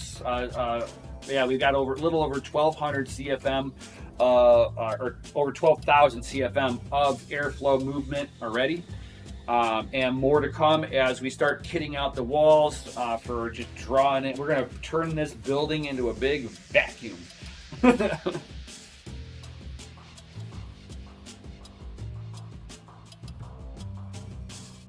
So yeah, I mean, this is the facility is going to be great. Now with the facility, it's basically going to cost you about $5 per rig. This will also, this is basically you renting out the spot where your rig sits. Now, with this comes where that me and Mikkel, for right now, it'd be mostly Mikkel until I finally move down there. Because I'm actually Chicagoland area.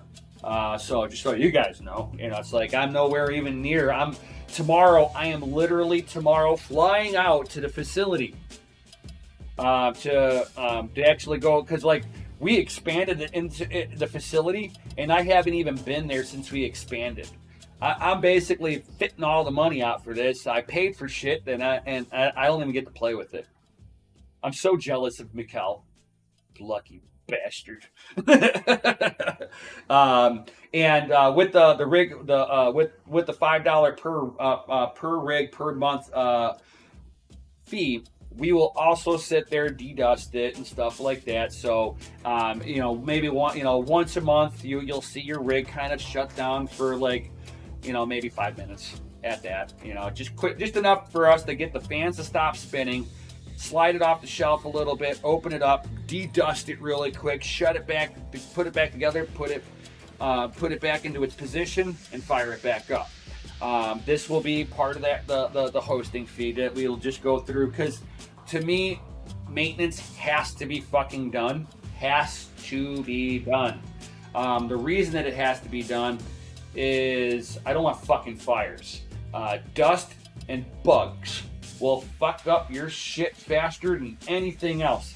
You can have bad thermal pads. You can have bad thermal paste. And fucking a single bug will start a fire. I have more issues with bugs and dirt, because dirt and bugs will bridge fucking electrical joints, and when it bridges, that thing happens. So I try to stop these potential bridgings the best that we can. So once a month, we go in there, open everything up, dedust it really quickly, and throw it back together. As we sit there and it's like, well, as we change out filters or whatever for trying to filter out some of the fine dirt particles out of the air. But it's like you can only do so much, right? Eventually you're going to have dirt getting into everything, and out in Oklahoma, it's fucking red dirt. So you're going to have little bits of fine dirt getting in, a bug here and there. So it's just best to just kind of go through everything, clean it really good. And then, then you get charged for your power usage. Now, the only thing that I say that, this would be me again. This would be me. We have I have a few $1 million worth of insurance coverage for the facility. Okay, so building's fucking insured by my landlord. Everything with the company is insured with my insurance. I've got up to $2 million worth of coverage for the facility, right? So I mean, like, everything we have is on the up and up. Contracts for people are going through the lawyers right now to make sure that it's written properly. There's no issues with anything. It'll be awesome. So I mean, realistically, the next thing that we're trying to do is just get more power in there. More power, more power, more power, more power, more power. I mean, at the end of the day, it's more power.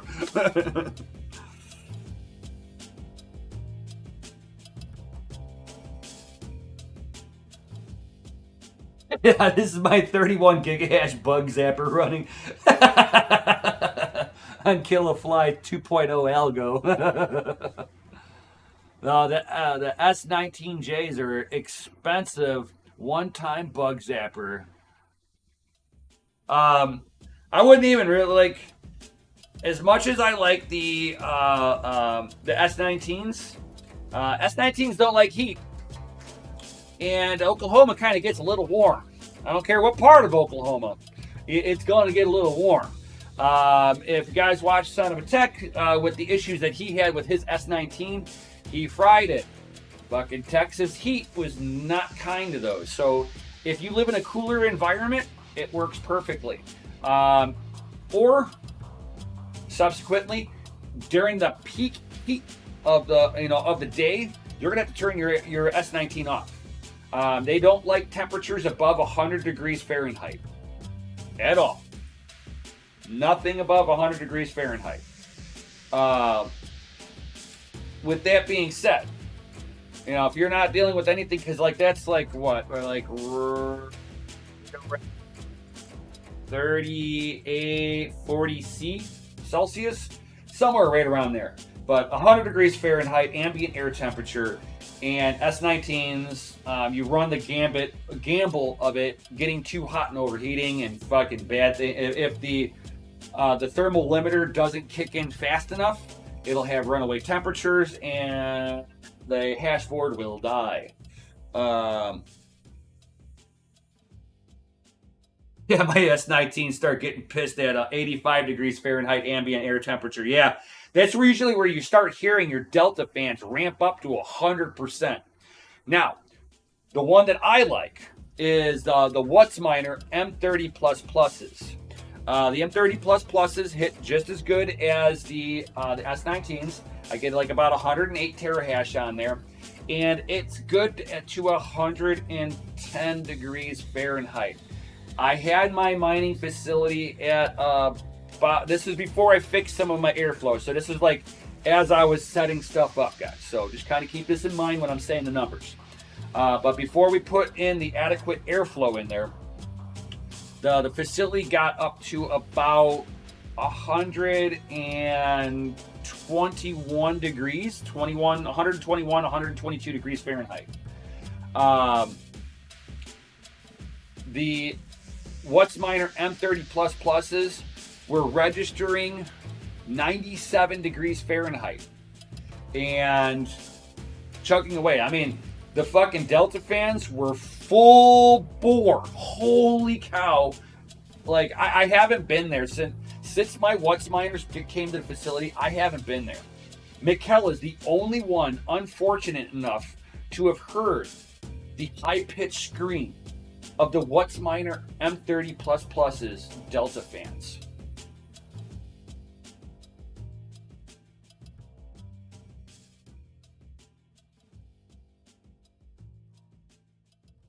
Yes, they can. They're like right around the same pricing. The Wutzminer M30 Plus Pluses are about the same price as the S19, so it really, price-wise, doesn't make a difference.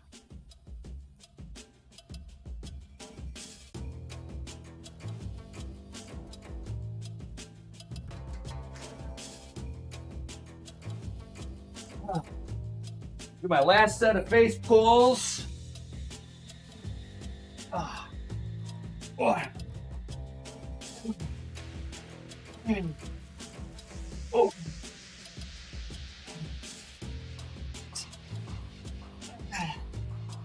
8. 10. Woo. Oh, that's a good one, guys. Woo.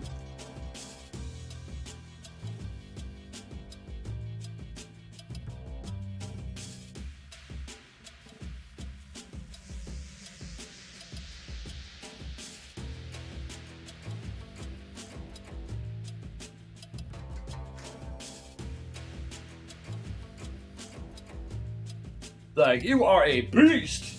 Yeah, I try to be. That was 50 pounds right there that I was just doing pulls. Bam.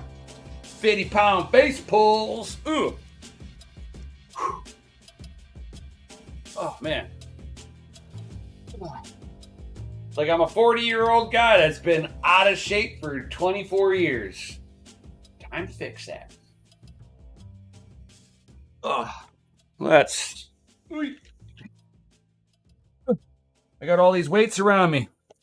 All right. So, everybody, thank you, as always, for, coming and hanging out.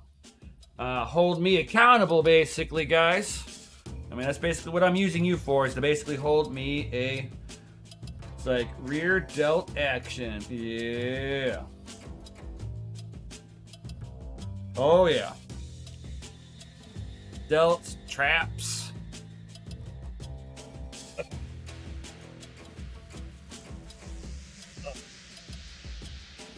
Whew. It's like I've been slowly gaining, guys. I got some. I mean, this little camel hump, it's starting to form. I got a little camel hump here. So I mean, like it's like I'm starting to get that little nice muscle cut here. I got a nice shoulder muscle popping up here. I like that. That's new. That just started.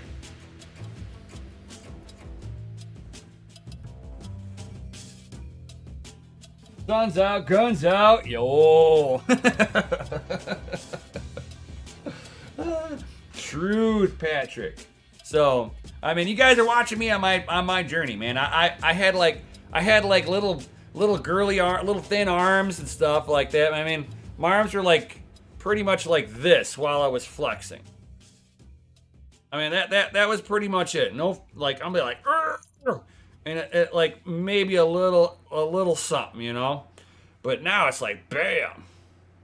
And I had like little bitch tits too. Ugh.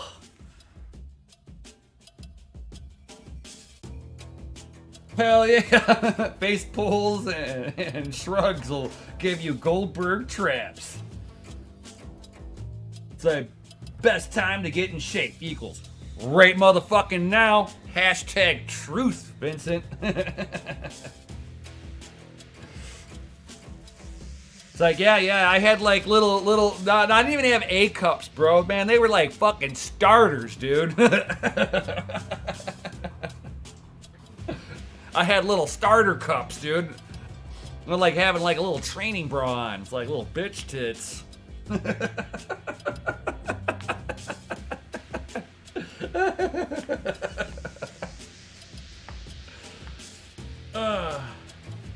Hey man, if you can't have fun with it, man, why do it, man? It's like you got to start somewhere. Like I don't know anybody who started working out going, bro, dude, I'm just so strong, dude. No, it don't work out like that. No. If you're hurting yourself by sitting on your hand and then giving yourself a stranger and one pump in and you're like pop in your shoulder, you know you got to start working that out. You know, you're giving yourself a stranger is not enough of an extraneous workout anymore.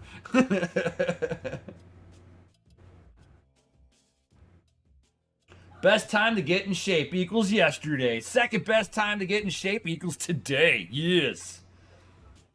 I didn't say anything to anybody. I just like started working out. And you want to know something funny about that? Me working out started off with Mikkel.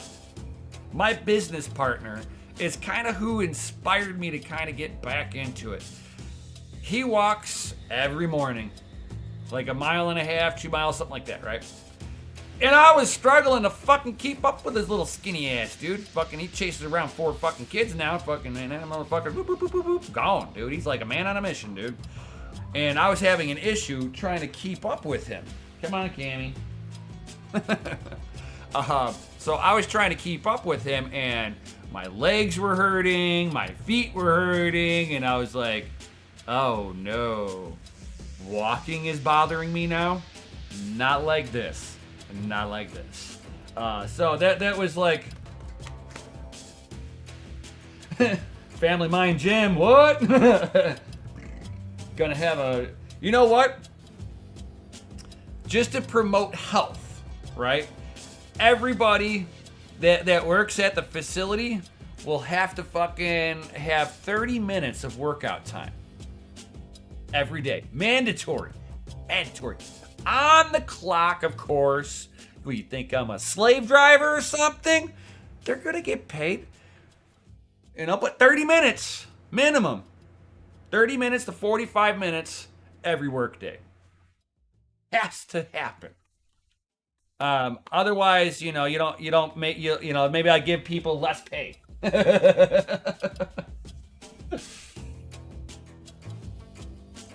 Hell yeah, man. Just consistency and some heavy ass weights. Now, if you want to see muscle gains, you got to consistently add weight.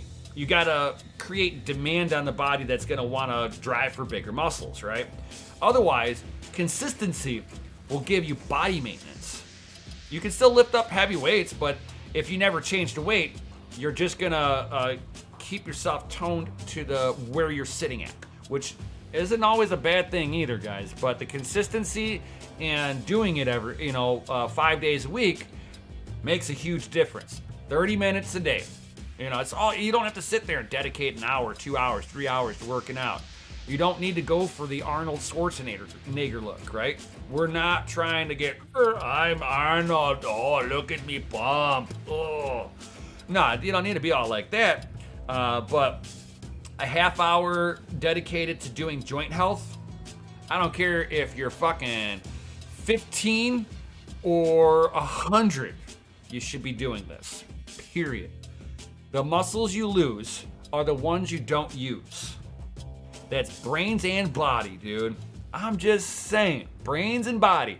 And don't put impure fucking shit into the body, because what goes in pure into the body goes into the mind.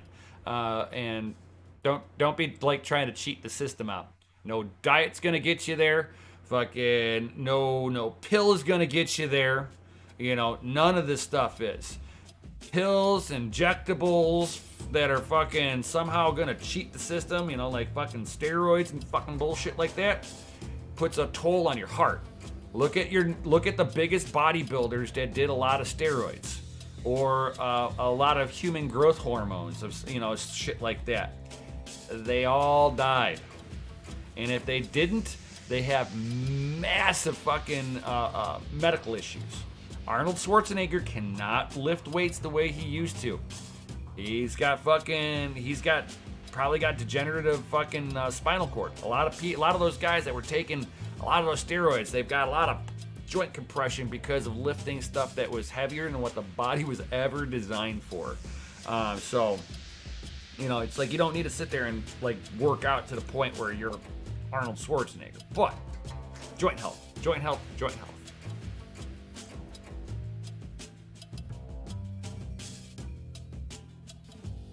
I'm not trying to look like Arnold. I'm not dedicating 6 hours in a gym a day. I mean, if I wanted to have that Arnold Schwarzenegger style ripped body, I could do it. But that would have to be my goal. And it's not. Since it's not my goal, I'll never achieve it. Don't want to achieve it. That's too much maintenance to fucking get that big.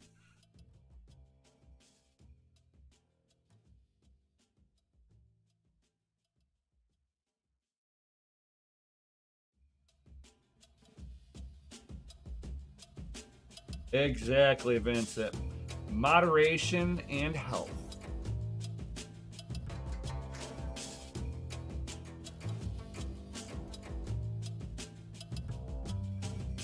Yeah, Vincent. Yeah, Arnold's alive because yes, he can afford it. But I know I know of other world-renowned bodybuilders, right? And they either had heart attacks. It's really, I don't care how much money you got, you ain't beating a heart attack.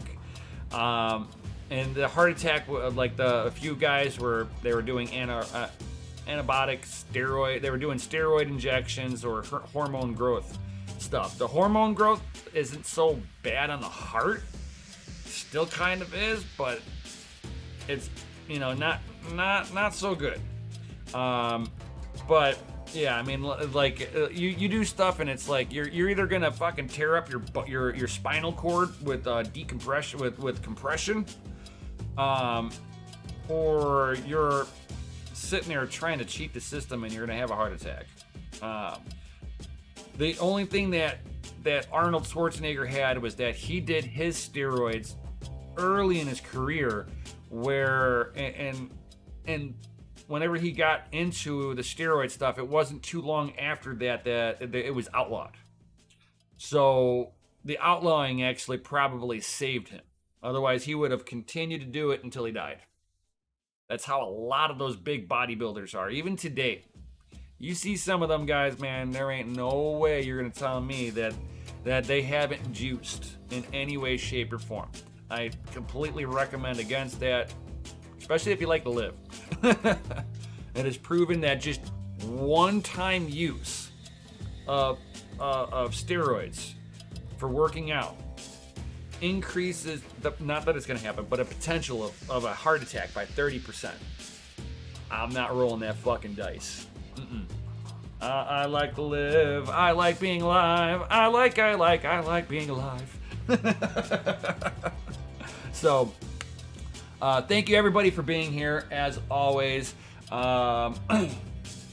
Depending on how I've got myself situated, I'll probably do a live stream, kind of like an AMA, this afternoon at 4 p.m. It is so strange. You would think that they would be the most healthy people on the planet until you learn what they actually do to get there. Hells yeah, exactly, Vincent. So, yep, thank you everybody for being here 100%. Definitely, guys, drop FAs in that Chizity chat. Thank you for helping me hold me accountable to me. I'm using you guys to hold me accountable, and we'll be doing this. We'll be doing this in Oklahoma, guys, all week. Yo. So I don't get back until next week, guys. Oop, that's the Wi-Fi. So with that being said, that's the wife calling me up right now. I'm gonna get up out of here. Thank you all for being here, and I'll see you on the next one. Yo, peace out, stay savage.